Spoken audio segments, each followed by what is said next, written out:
కూర్చోవాల్సిన చోట కూర్చోవాలి, కూర్చోకూడని చోట కూర్చోకూడదు. మరియ కూర్చుంది, ఎవరి పాదాల దగ్గర కూర్చుంది? యేసు పాదాల దగ్గర కూర్చుంది. ఏం వింటుంది? వాక్యం వింటుంది.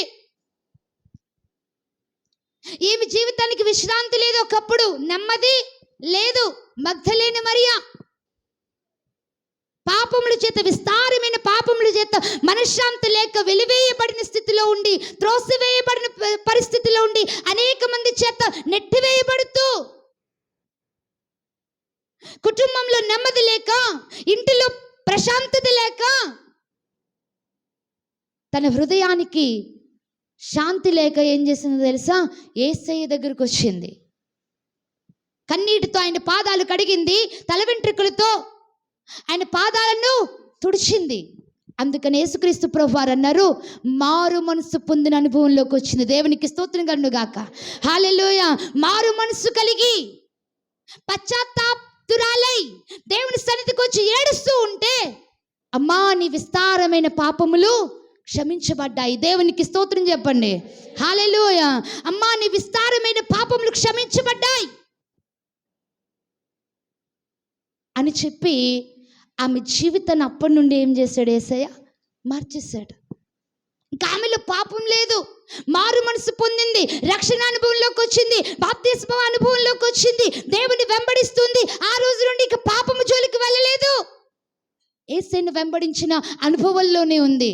అప్పటి నుండి ఏం చేస్తుంది అంటే, యేసయ్యను వెంబడిస్తూ యేసయ్య పాదాల దగ్గర కూర్చుని ఆయన బోధిస్తున్న బోధనలు వింటూ ఆయన వాక్యమునకు చెవియొగ్గుతా ఉంది. దేవునికి స్తోత్రం కలుగును గాక. హల్లెలూయా. సేన అనే దయ్యములు పట్టిన వాడు ఉన్నాడు. మార్కు సువార్త 5వ అధ్యాయంలోనికి వెళ్తే ఎవరు చదవద్దు. మనశ్శాంతి లేక, నెమ్మది లేక, దయ్యముల చేత పీడింపబడుతూ, సమాధుల వెంబడి తిరుగుతూ, కొండలంటూ లోయలంటూ ఒంటరిగా తిరుగుతూ నెమ్మది లేకుండా జీవిస్తున్నాడు. ప్రశాంతత అనేది లేదు, విశ్రాంతి అనేది అతనికి లేదు. అతనిలో ఉన్న దయ్యాలు అతన్ని బ్రతకనివ్వట్లేదు, అతని చావనివ్వట్లేదు. అతనిలో ఉన్న దయ్యాలు ఏం చేస్తున్నాయి? అతన్ని బ్రతకనివ్వట్ల, అలా అని చావనివ్వట్ల, అతని ఉక్కిరి పిక్కిరి చేసేస్తూ ఉన్నాయి.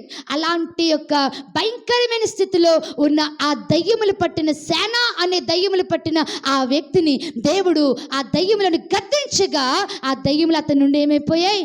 పారిపోయాయి. దేవునికి స్తోత్రం కలుగును గాక. హల్లెలూయా. ఆనాడు అతడు స్వస్థ చిత్తుడై, అతడు బట్టలు ధరించుకుని శుభ్రపరచబడి పరిశుద్ధపరచబడి ఆనాడు ఎక్కడ కూర్చున్నాడు అని అంటే, ప్రభువైన యేసు పాదాల చెంత కూర్చున్నాడు. దేవునికి స్తోత్రం. ఎక్కడ కూర్చున్నాడు? అప్పటి వరకు ఎక్కడ కూర్చున్నాడు? సమాధుల్లో కూర్చున్నాడు. అప్పటి వరకు లోయల్లో కూర్చున్నాడు. అప్పటి వరకు ఎవరు లేని కొండల్లో బికారి వేదలాగా తిరుగుతా కూర్చున్నాడు.